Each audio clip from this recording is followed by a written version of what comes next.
All right, so continuing on, let's talk about some orbital shells and what they are and how they function and how we use these when we're studying about chemistry and about biology.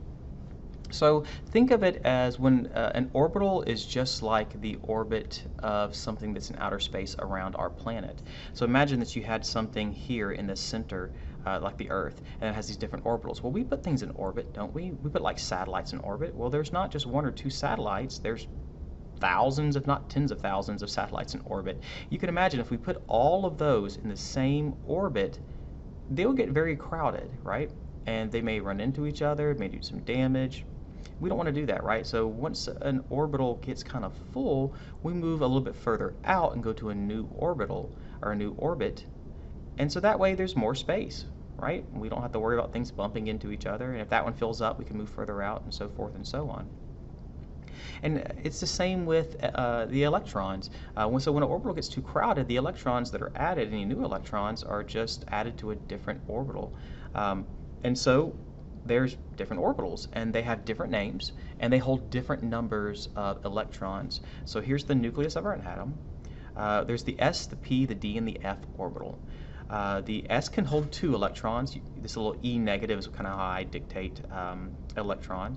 The p and the d can both hold 8 electrons, and the f can hold 18. Well, in most of the stuff we're going to do in this class, we only really use the first 3 layers. So we're going to talk about how we kind of add those dots and so we can keep up with them, because the electrons are kind of what does the bonding. So we need to keep up with the electrons and which particular ones we're talking about when we start talking about chemistry interacting and bonds and molecules formation and all that kind of fine stuff. So let's add some electrons. So here is just a nucleus of an atom, and let's add some electrons. The general rule is that we start on the right and we move clockwise whenever we add atoms. And there's a reason for this. It helps us keep up with them so that way we can account for them. So the rule is, again, start on the right and add clockwise. Applies for all the orbitals except for the first one. And the first one, the s orbital can only hold 2 electrons. So we put one on the top and we put one on the bottom. The p orbital can hold 8. We start on the right and we move clockwise. There's the second one, the third, and the fourth. We can put 4 more in that orbital, so down they go. There's the 5th, the 6th, the 7th, and the 8th. And you can kind of see now these are a lot easier to keep up with than if we just randomly put them on there. Now the d orbital can also hold 8, so it repeats basically the same pattern. There's the 1st, the 2nd, the 3rd, and the 4th. Then the 5th, the 6th, the 7th, and the 8th. For the f orbital, there's 18, but like I said, we don't really get into that with the amount of chemistry we do, so we're not going to worry about labeling those. But this is how you would label this is how you would write the dots for representing the electrons in the orbital shells. There's a specific way to go about doing it, just to kind of help you keep up with them, so that way when I ask you some questions about chemistry on the exam and has to deal with how many electrons are in the outermost shell, you could be able to tell me, because they're really easy to count because you'll have written them incorrectly, right? So that's what orbitals are, and that's how they're used, and that's how we kind of represent the electrons. And chemistry, yeah, right? So let's talk about, now that we've made an atom, and we've put stuff in there, let's cause some drama. Let's go change things. Let's start some chemistry interacting. Most atoms, when we think of an atom, we say, okay, well, there's so many protons that are positively charged. There's going to be an equal number of electrons to balance that out. So if it has 2 protons, it's going to have 2 electrons. If it has 7 protons, it's going to have 7 electrons. If it has 135 protons, it's going to have 135 electrons. And we call those atoms are generally pretty stable. But now let's start changing them to making them unstable, so that way we can get some chemistry interaction, all right? So let's change an atom. There are only 2 things you can change about an atom. The first one is changing the number of electrons. This causes ions to form. The other thing you can change is isotopes, which is changing the number of neutrons. When you do that, it's called an isotope.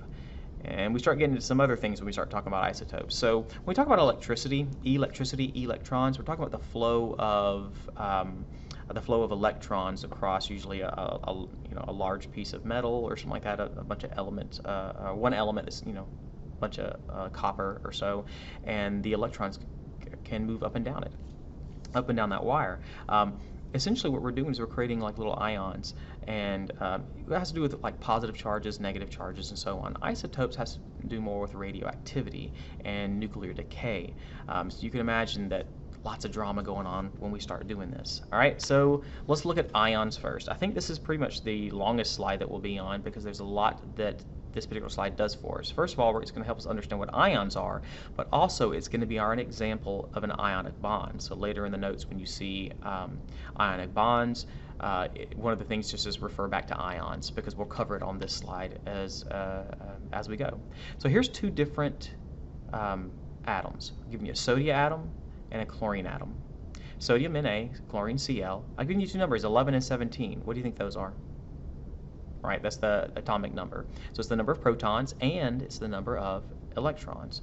So now let's add the electrons. Okay, so for sodium, 11, it's going to have 2 in the first orbital, 2 in the s. It's going to have 8 in the p. Again, starting on the right, adding clockwise. So that's, if you add all those up, that's 2 and 8, so that's 10. We need one more, so it's going to have 1 in its outer shell. Chlorine, on the other hand, has 17. 2 in the center, 8 in the next. And then it's going to have, let's see, that's 10 so far, so we need 7 in its outer shell. All right, so here are the two atoms, sodium and chlorine. Now, they're balanced, right? They have just as many protons as do as electrons, but here's a new thing for you. Atoms generally want to have a full outer shell. They don't like just having 1 or 2 or, just having 1 or 2 extra or missing 1 or 2. They want a full outer shell. And so there's this concept called electronegativity.